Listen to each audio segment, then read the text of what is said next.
So now we are at Jeff's house here in Orlando. Hello, and Jeff, everyone. Jeff is going to take us on a tour of what he's been doing here. Yeah, I'm excited to have you guys over here. And so this property is about 1/10 of an acre, so I don't have a lot of land to work with. But I like that because I'm able to show people what you can do with a small amount of space. Yeah. And that to me is, you know, my challenge. Mm-hmm. And I've been here about 3 years. When I first moved in, pretty much you just had what you can see on the ground there, which is some torpedo grass and sand. Here in Florida, you really don't have good soil at all. It's very sandy, so we really have to work hard at building the soil. So that was one of my main objectives when I first moved in. And so if you look over here, you can see how I laid out the wood chips.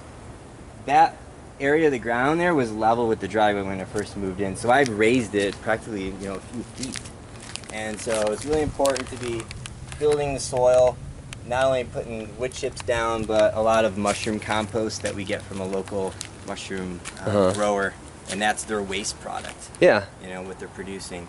And so we're able to get some loads and just dump it here and put it where I'm going to be growing.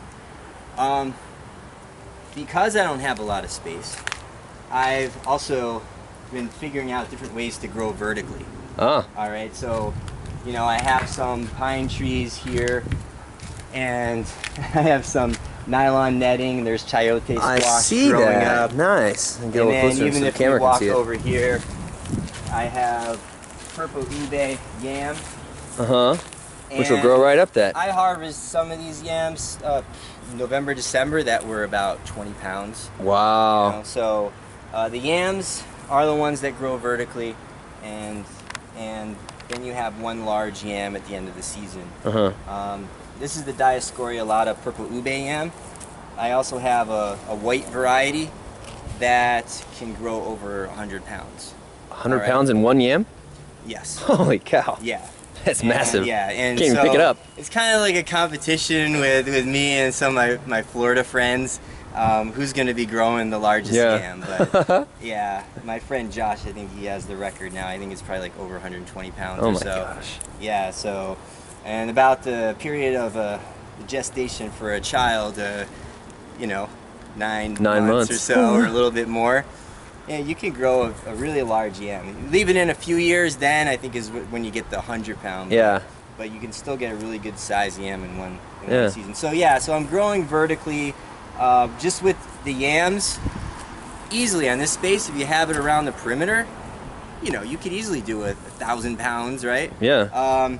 I also, in addition to, you know, the growing vertically, is just trying to find plants around the world that are not really invasive, or at least ones I can control, that are high yielding and don't require as much water and maintenance. I mean, that's the whole idea of when we're doing permaculture, trying to create a permanent, more resilient way of growing food, and that largely can not necessarily take care of itself, but just with a little maintenance from us, and just be producing year after year, and a lot of perennial varieties as well. So the chayote squash, these chayote, they're growing up there. Small squash, very productive. You could probably get at least like 50 squash or more, maybe 100 on a vine. I have a few of them that are growing.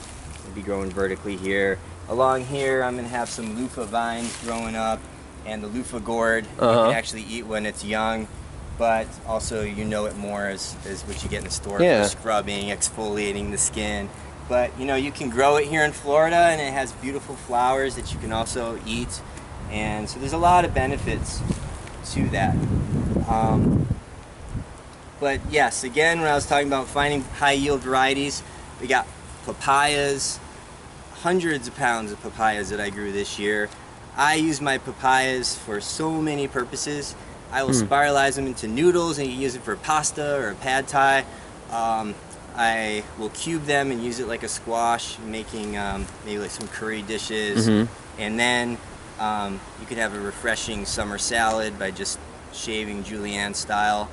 And my friends, I think one of our favorites is making papaya kimchi. Oh, I've never had that. Yeah. You And if harvest it want younger? later, you can come in and try some. Oh yeah. But instead of using the Napa cabbage that's traditionally used with the kimchi, we're just replacing it with the green papaya. Yeah. And mixing it in. And I had a kimchi garden, I guess you could say. I was growing daikon, radish, the papaya, carrots, also the ginger, and many of the other ingredients for that, and the Napa cabbage. So I got to mix different varieties.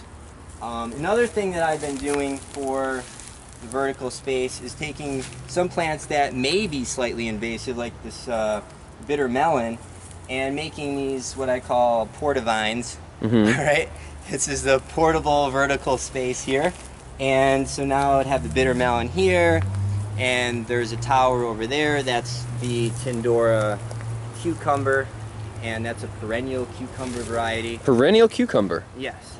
Cool. And there's a few of the vines around the yard where you can actually see the small cucumbers. Oh, nice. As well growing.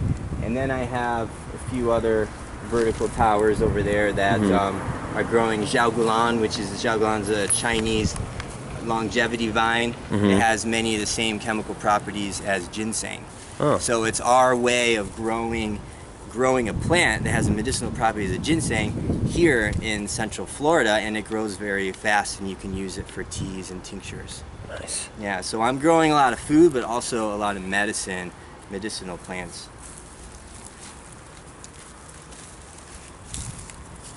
And in addition to the papaya and the yams, growing a lot of sweet potatoes.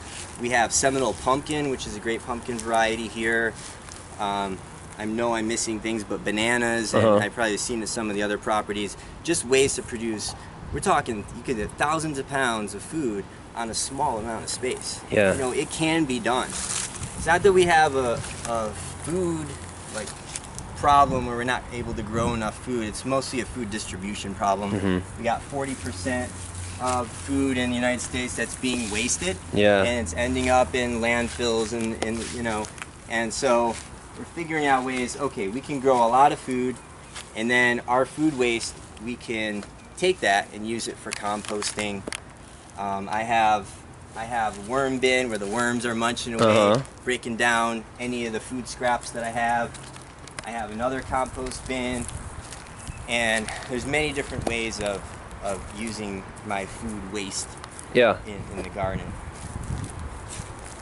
So yeah, to take you around here. Yeah, let's take a look. A little more. Now what I do is I grow polyculture style. I have many different varieties of plants growing together. Here I have Tropical Beauty Peach, and that will be ripening very soon. Coming along. So I love have peaches. fruit trees, and then usually around the fruit trees I'm going to have some herbs and some flowers. I like to have, and I'll show more in the back, but let's say for example we can put some comfrey, which is a mining plant. It brings up a lot of minerals and helps provide them for the tree. And then you could also have other plants like a hostis and so on that can provide some ground cover and help keep that moisture in the soil. Again, many different varieties. I have a Thai ribbed eggplant. Nice. And I'll just chop this up and put it in with my eggs in the morning. Some different varieties of pepper, collard greens, loaded with nutrients. And you know, I will cook that up. Got some lemongrass, which is a wonderful herb, makes great teas, great for cooking as well. And the moringa, I have a lot of moringa plants here. This is the miracle tree, and it's just multivitamin in a plant. And so I have many different things I make with this. I'll dry it and I'll make a powder out of it and put it in my smoothies. Nice. And then also I have a few people coming to me for these flowers, which they use to make a tea to help them sleep. Oh, really? Yeah. Cool. And having this space in the corner, corner lot, it's attracting a lot of people to the garden. I would say probably about 90% of the neighbors I met from them coming to me because the garden is attracted to them. A lot of them come from different countries where they grew up with these plants, Yeah. like the moringa and the pigeon pea and the papaya and so on. So I'm sharing my abundance with them, which is part of what we do in permaculture. Right. You know, people share, and they come to me, and I'll give, you know, these flowers out for free to people, and I have the Cuban neighbor she's an elderly person, and she has trouble sleeping at night, and she was the one who made me aware of that, you know, Yeah. using it to help with sleep. And she's such a wonderful person. I'm so glad to be able to help her out. There's so many different varieties. We can't name them all, but I'm not going to go into all of them, but I like to have some different. wow, like that's the beautiful. cheddar cauliflower, which is ready to harvest. It looks like it, yeah. Yeah. And for those who like to make cauliflower into rice or mashed potatoes, how about making a purple cauliflower rice or a cheddar, which is, you know, different colors. Yeah. Add that color to the mix, to your plates. Here's a beautiful pollinator, right? Butterfly and medicinal garden. Yeah. So a lot of these plants have medicinal value, and they're pretty much all perennial except for, as you know, the chard and the kale, right, for foods. example. But you know, we have ashwagandha, which is an adaptogen, a wonderful medicinal plant. We have Edelman's cactus, which grows in some nice size fruit on the cactus. African blue basil, which is a great pollinator, has medicinal varieties. Our yopon, or native yopon, which you can use as a replacement for like a caffeinated tea. Oh, okay. And the list goes on, you know. And again, I have some fruit trees that are interspersed with the pollinating plants and the herbs. Got a papaya there, which will be growing up and providing a little shade in here. And olive tree and fig and bananas here, and so on. So it's a great example of polyculture, just showing the different varieties, and again, both edible and medicinal plants. It's so much different from going to a row garden where you've got rows of tomatoes and rows of corn, and not to say that, you know, it's grow food however you can grow it, but doing it this way, you get more per square foot, and it just looks neat. It's like being in a park. Yeah, and like having that biodiversity, if you have that one plant that you're growing, if it's like corn, and you get a pest that likes corn, game over. You're done. It's just gonna take over the crop. Here, having that variety, it's a little harder for them to come in and just, you know, take over and damage your crop. And a lot of the herbs here have the scents that'll help just deter a lot of the pests. Yeah. And then I also attract a lot of, they're not only pollinators, but some of them are also predatory bugs that will habitat, that will eat like the aphids and so on, and help control the population. Yeah. Because that's what's happening in nature. Right. I haven't ever gone into the forest, and I've been in the woods a lot, especially growing up, and I didn't see just areas of the forest where it was just being taken over by this one insect. Right. I didn't see where you had these issues with pests, or this area looked like it needed to be fertilized. No, nature is taking care of that, and that's what we try to do here, is try to mimic a natural ecosystem, but do it in a way where we're growing the plants that will also serve our needs. Yeah. Food and medicine and shelter, and just the aesthetic values, and it makes me, when I come out here, if I'm a little stressed out, I feel more relaxed. Just walking through the garden and watching the butterflies fluttering around, and the bees absolutely on the flowers. It's beautiful. Yeah. Very cool. So I can take you to one last part of the garden. All right. You go through here. I have a lot of plants that are growing. Kind of the nursery. This is the nursery. Nice. Yeah, a lot of different pepper varieties that are growing, and I have self-watering planters. That's not necessarily permaculture style, but it's a way for me to get high yields from my peppers and tomatoes, which typically with the Florida soil, a lot of times we have problems with the root knot nematodes eating the roots and affecting the yields. So by doing it this way, I'm able to keep the soil from that type of protected in there. And you've got water in the bottom of the bucket that you feed through the tube? I do. And so it's basically like a low maintenance watering system. Oh, definitely, yeah. Nice. I Well, once the roots get down a little bit down closer to the water, I won't have to water them much at all. Maybe like once a week or so, depending on how much sun's out there. And there's a hole at the bottom, and I don't know if I think maybe one of these might have. No, it doesn't. But there's a hole at the bottom, and there's a little net pot that they use for hydroponics, aquaponics, and the soil in there. So, you know, what I could do is probably just lift this up and show you. Right. Oh wow! Look at the roots are already. They're getting down there. Down, and that's quickly. That's just after a few weeks. Wow. And so it's being watered. And that soil, it has a wicking effect. It's in the water. It pulls the water up and gets to the rest of the roots that are inside the soil. Yeah. Yeah, so these are growing really well. It's my first year doing it, and already these guys are just taking off. Nice. Yeah. So that's another thing, you know, you can try to do all permaculture and all natural, but the idea of permaculture is creating a permanent culture, more resilient community. And so if you can use some hybrid methods to increase your yield, then I say do it. Yeah. You know, while we can't, if we can right now, great. But if there's some emergency, some situation where we don't have the ability to rely on some of the less natural methods, then we already have this structure in place. Yeah. And we can just turn to this 100%. Totally. Yeah. Now, there's some varieties, some plants here that have already long expired, like this mustard plant. Yeah. But you can see all the seeds here now. They got the mustard seeds, and looks like there's some. Got some aphids in it. Some aphids on it, yeah. Gonna have to get, but I do spray with neem, and I have that diluted. But in the past week, I haven't, and they're opportunists. Yeah. They just pop in. They'll But I'll jump in be quick. saving this seed for next year, and then I'll be growing more mustard plants. Nice.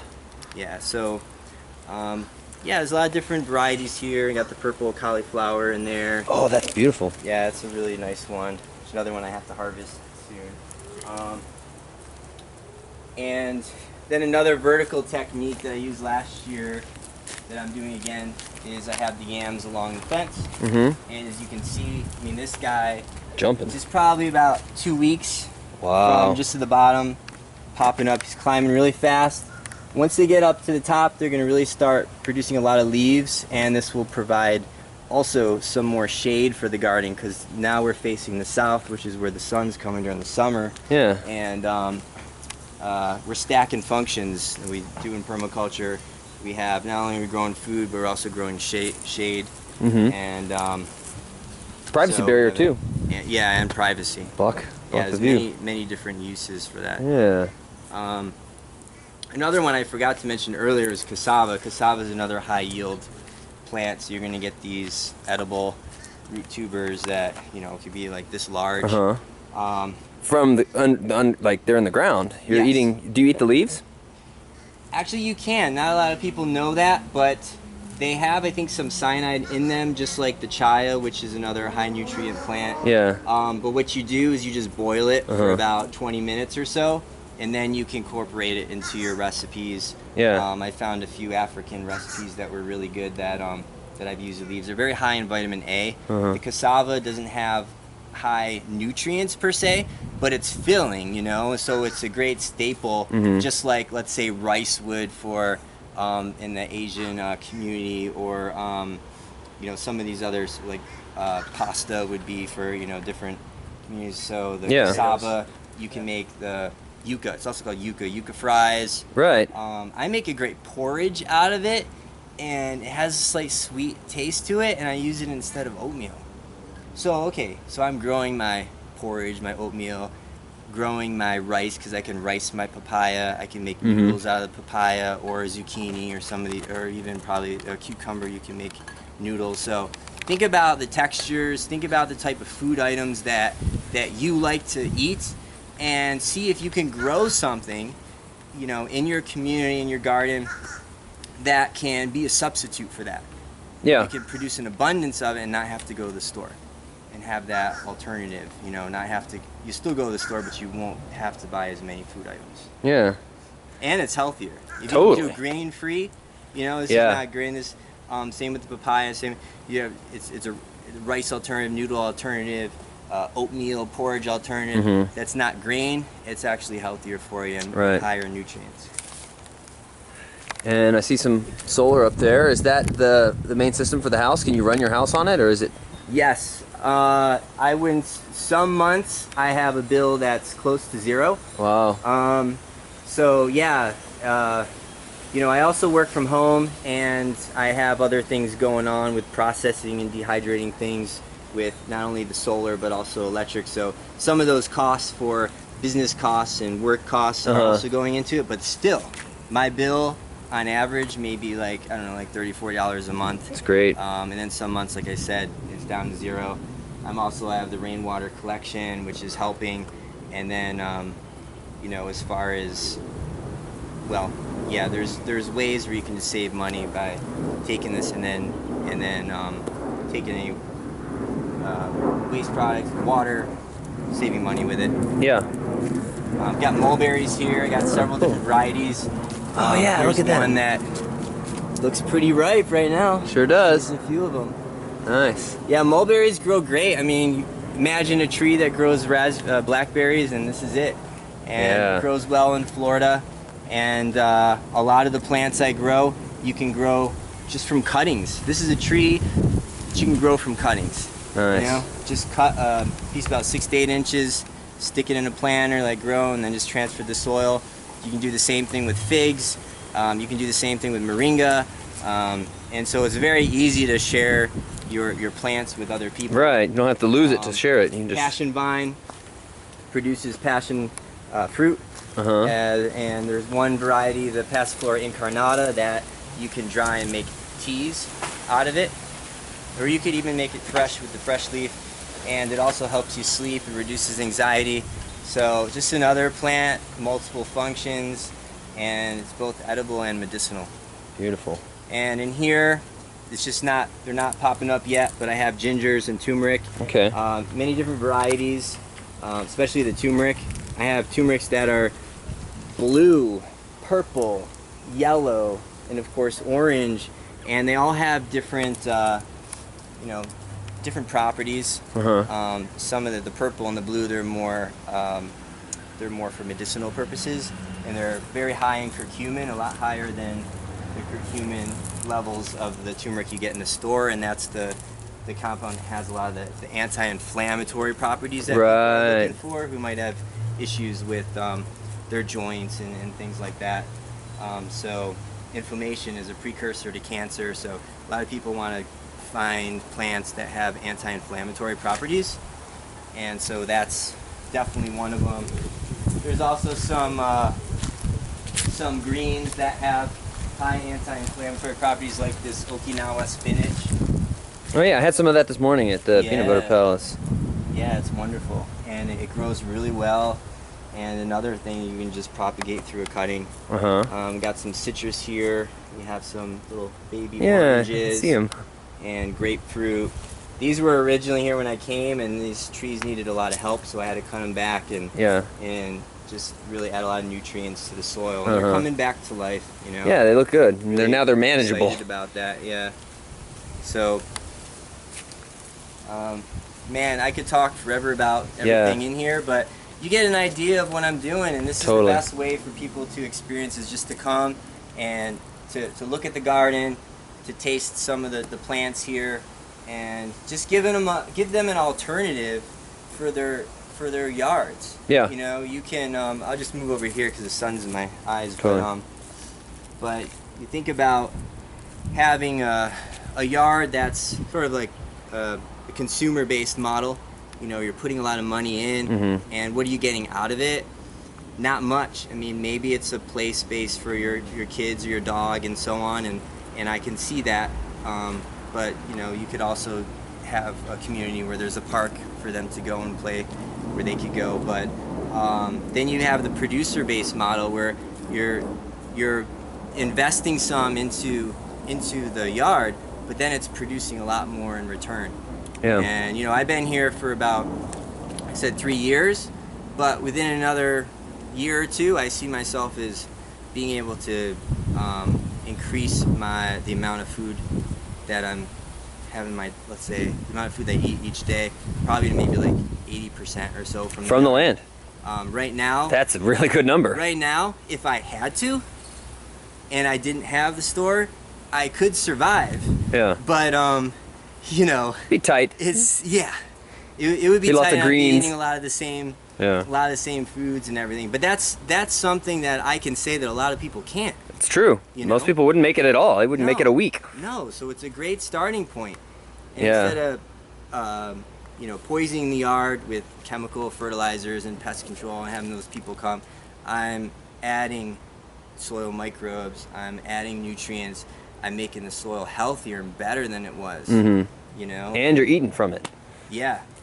Yeah, the food that I'm growing here, the soil is so much better than just commercial agriculture. Right. That the nutrients Mm-hmm. are much higher. Yeah, the food is healthier. Oh yeah, yeah, and there's scales where people can determine the brick scale. There's this little device I have, and put some of the juice on there, and through refraction you can look at the levels of the sugars and the nutrients in there, and you can compare one from the store to organic one that's been growing on, say, worm castings and mushroom compost, Right. and the levels are going up. Yeah. You know, so it's really exciting, and then people feel better, and you know, it's wonderful all around. It's great.